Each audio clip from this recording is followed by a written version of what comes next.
In the Cold War, the ground forces of NATO have been alert against the military threat of the communist bloc. Now, Honest John missiles add to NATO's striking power.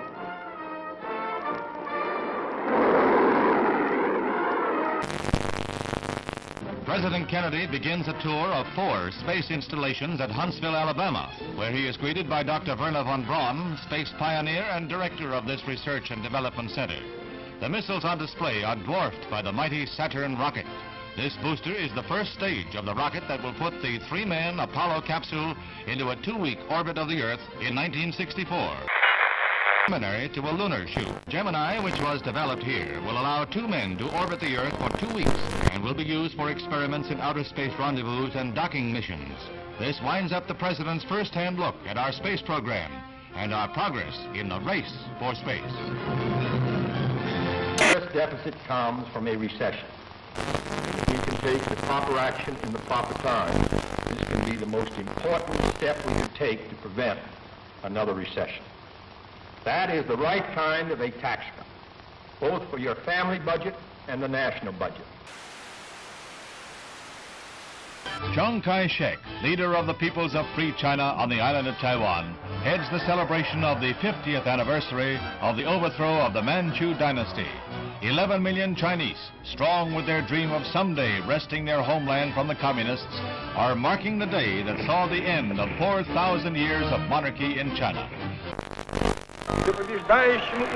Khrushchev declared, through the formation of the world system of socialism, the situation in the world has altered radically. At present, it is not known who encircles whom. On December 2nd, 1961, Castro reveals, I am a Marxist-Leninist and will be one until the day I die. Socialism is a world reality today. There is no halfway between socialism and imperialism. This government, as promised, has maintained the closest surveillance of the Soviet military buildup on the island of Cuba. To halt this offensive buildup, a strict quarantine on all offensive military equipment under shipment to Cuba is being initiated. All ships of any kind bound for Cuba, from whatever nation or port, where they're found to contain cargoes of offensive weapons, be turned back. It shall be the policy of this nation to regard any nuclear missile launched from Cuba against any nation in the Western Hemisphere as an attack by the Soviet Union on the United States, requiring a full retaliatory response upon the Soviet Union. Communism's adventure in Cuba is a sophisticated one. Political, psychological, subversive, with paramilitary features.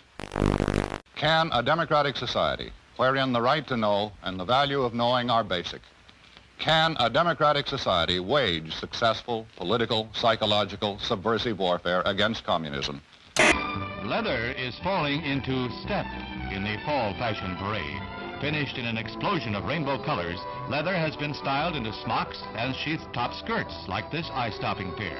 Just the thing for a day's outing at Sterling Forest Gardens in New York. In Trafalgar Square, 2,000 Londoners demonstrate against the United States blockade. Fidel Castro whips up a furor in Cuba, charging the United States with arming and training mercenary forces for an imminent invasion. He calls out some 200,000 militiamen for training and guard duty at key points throughout Havana.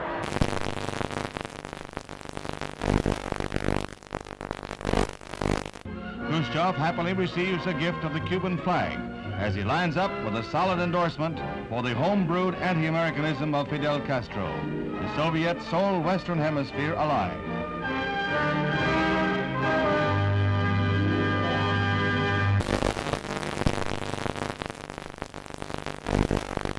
As he arrives back in Washington, the president hears more bad news.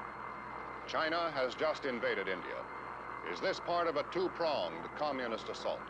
Now the president must weigh all the factors one final time, then make his decision, knowing that whatever he does, he risks nuclear war.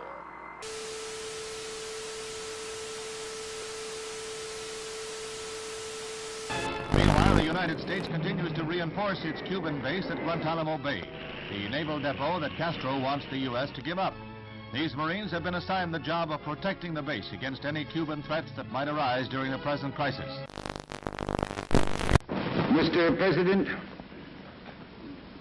I am submitting today a resolution to the Security Council designed to find a way out of this calamitous situation. This resolution calls, as an interim measure under Article 40 of the Charter, for the immediate dismantling and withdrawal from Cuba of all missile and other offensive weapons. The inauguration of Abraham Lincoln as the 16th President of the United States is reenacted in the nation's capital 100 years after the event. There's a crowd larger than the original president this day, double the 10,000 of 1861. And the bright balmy day is in marked contrast to the gloomy overcast of a century ago. Scenes familiar from history books and movies come to life at the Capitol as Mr. Lincoln arrives. He is portrayed... The following is the letter which has just been dispatched from the President to Chairman Khrushchev. I think that you and I, with our heavy responsibilities for the maintenance of peace, were aware that developments were approaching a point where events could have become unmanageable. So I welcome this message and consider it an important contribution to peace. It urgently recommends that the United States and the Soviet Union confer promptly on measures to remove the existing threat to the security of the Western Hemisphere and the peace of the world, and to report thereon to the Security Council. Earlier today, Secretary of Defense Robert McNamara announced that yesterday's photographic surveillance of Cuba indicated that the bases were being dismantled. But with increased United States aid and instruction, Vietnam soldiers learned to fight back against the communist Viet Cong. Helicopters become a crucial weapon against guerrillas who strike, then disappear will-o'-the-wisp in marshes. Southeast Asia and Berlin are not the only hazard areas in the orchestrated struggle of the Cold War. There is Cuba, from which Bay of Pigs invaders hobble back when their ransom is paid. The President visits the big missile center at Vandenberg Air Force Base. He becomes the nation's first president to see an intercontinental ballistic missile fired when an Atlas D blasts off its pad to roar down the Pacific Missile Range in a perfect launch.